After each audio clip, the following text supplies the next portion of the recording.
do they think? Pump it louder, come on, don't stop and keep it going, do it. Let's get it on, move it. Come on, baby, do it.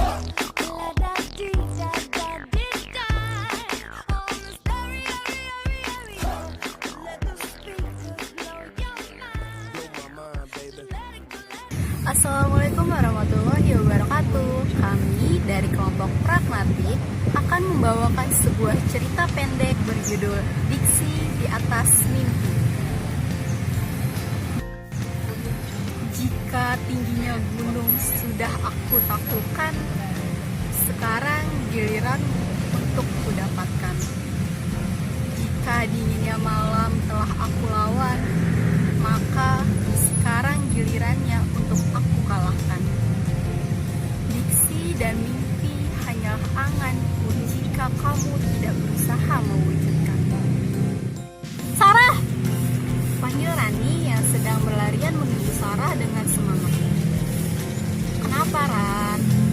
Jangan kayak orang kesepian gitu, kenapa sih buru-buru banget? Jawab Sarah yang heran melihat Rani. Sar, kamu ikut program S2 di Kairo kan? Kamu udah lihat pengumumannya? Kamu lolos, Sar. Kamu lolos. Seru Rani dengan semangat sambil memberikan gawai. Sarah langsung mengambil gawai milik Rani. Ia terpaku, diam, dan kaget, serta terharu saat melihat namanya ada dalam daftar penerima beasiswa pasca sarjana di Universitas Al-Azhar Kairo. Alhamdulillah, Masya Allah, la quwata illa billah. Hanya itu yang bisa Sarah buat. Sarah memeluk Rani. Dia menangis bahagia karena akhirnya diksi-diksi dalam mimpinya akan sedih. Sarah Raina Al-Karimah, seorang gadis bermata coklat, berhijab. Ia adalah salah satu hafizah Quran di salah satu pesantren. Sarah dikirim kedua orang tuanya untuk menimba ilmu agama sejak ia umur 5 tahun. Ia berhasil menghafal 30 juz Al-Quran saat ia menginjak usia 15 tahun. Sarah memiliki impian untuk belajar di Universitas Al-Azhar Kairo. Sarah pun memiliki kecerdasan di atas rata-rata. Sarah memiliki teman Rani adalah anak kecil, ceria dan miskin. Berbeda dengan Sarah yang sedikit pendiam. Setelah melalui proses yang rumit dan panjang, akhirnya Sarah menerima kabar baik bahwa ia adalah salah satu penerima beasiswa. Sarah sangat antusias untuk memberi kabar baik kepada keluarga. Sarah segera pulang ke rumah tercinta. Tak lupa ia mampir ke toko kue dan bunga untuk ia berikan kepada kedua orang tuanya sebagai tanda kebahagiaan dan rasa terima kasih. Sesampainya di rumah, ia dikejutkan dengan banyak mobil yang terparkir di halaman rumahnya. Ini kenapa? Kenapa banyak mobil di rumah? Ya Allah, Uma, Ayah, ada apa dengan mereka? Gumam Sarah sambil mempercepat langkahnya. Kaki Sarah terhenti. Ia mendengar suara orang yang sedang tertawa. Sebentar, Sarah seperti mengenali suara tersebut. Ini suara Rashid kah? Gumam Sarah. Ia terus mendekat ke arah tersebut. Duganya benar, itu suara Rashid. Muhammad Rashid, teman kecil Sarah yang sudah 10 tahun.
akan bantu kamu kok, kebetulan aku lagi nggak ada job, balas Rani sambil merapikan khimarnya.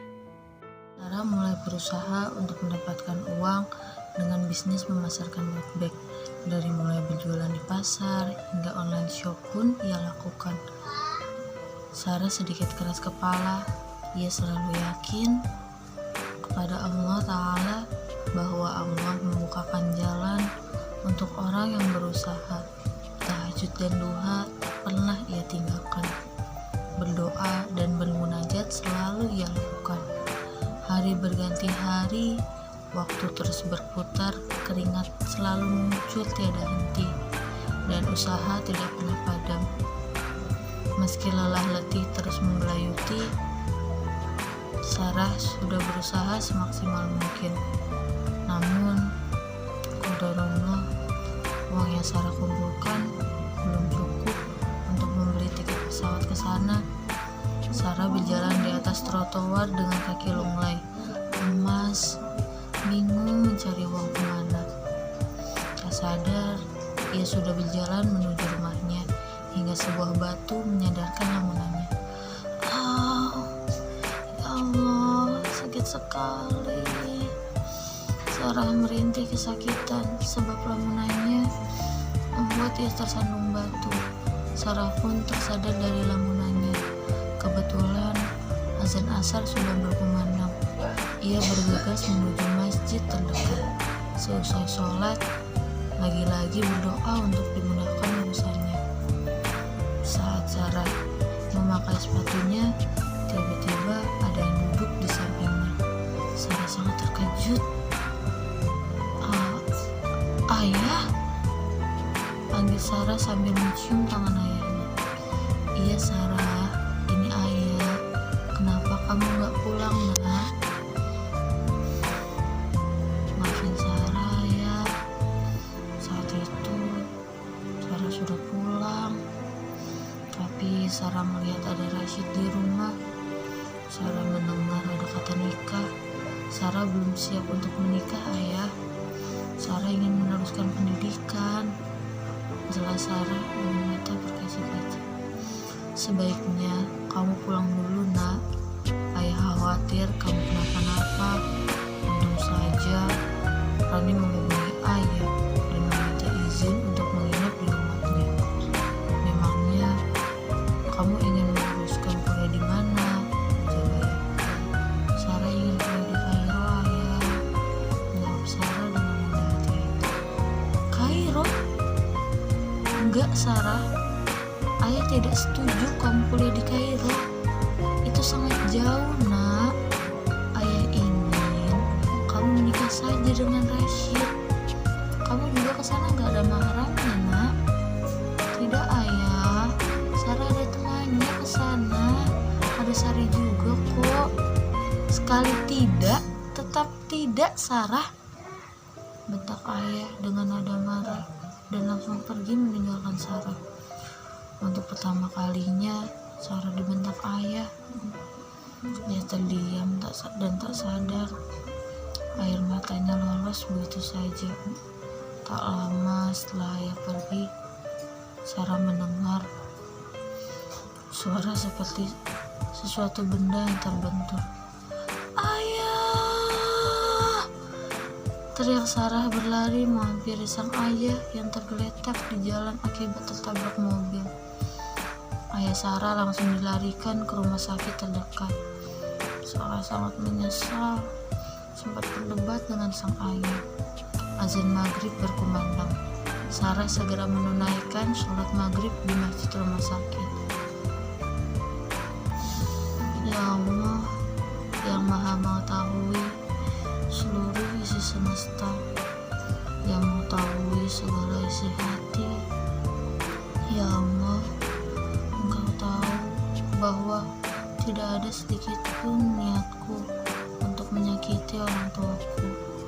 Ya Allah, jika memang untuk pergi ke Kairo tidak Kau ridhoi, hamba ikhlas untuk melepas beasiswa tersebut. Ya Allah, sesungguhnya hanya Engkau yang mengetahui apa yang terbaik bagi diriku. Maka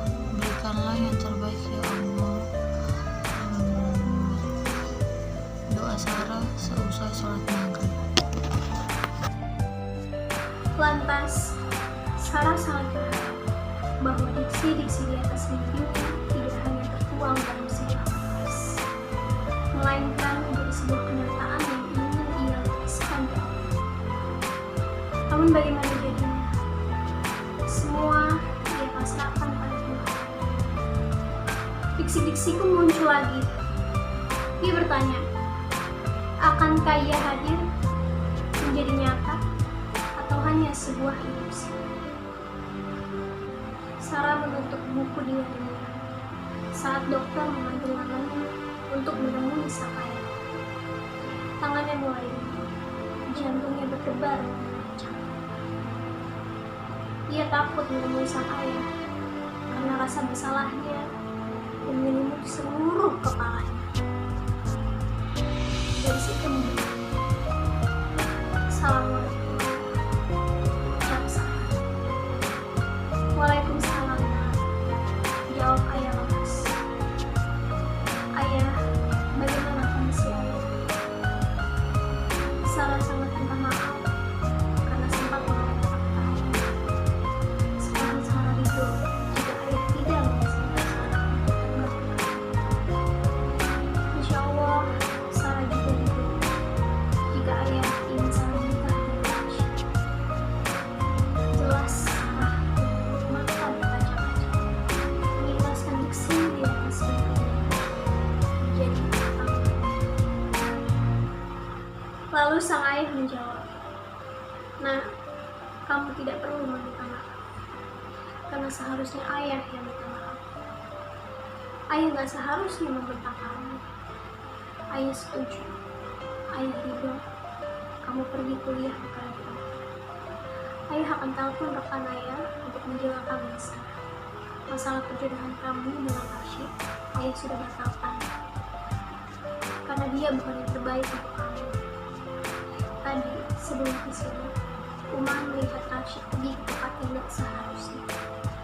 Dia pergi ke klub malam dengan seorang gadis yang pakaiannya tidak pantas untuk dilihat. Uzurlah. Maafin ayah, kamu tidak perlu bingung masalah biaya. Ayah akan tanggung. Yang penting, kamu baik-baik aja di sana. Ayah percaya kamu bisa menjaga diri. Ayah sayang sama kamu, Sarah. Jelas ayah dengan suara yang lemas. Sarah tidak percaya dengan apa yang ayah katakan. Lagi-lagi ia hanya bisa terdiam dan menangis terharu. Segera Sarah mencium tangan sang ayah, mengucapkan syukur dan terima kasih serta memenuhi dengan air mata bahagia. Setelah semua masalah yang melelahkan, akhirnya Sarah berangkat ke ayah. Namun sangat disayangkan, ayah tidak bisa menemani hingga ke bandara dengan kondisinya yang masih lemah dan butuh banyak perawatan akibat kecelakaan. Sarah tak menyangka bahwa doa yang dipanjatkannya bisa terwujud secepat itu.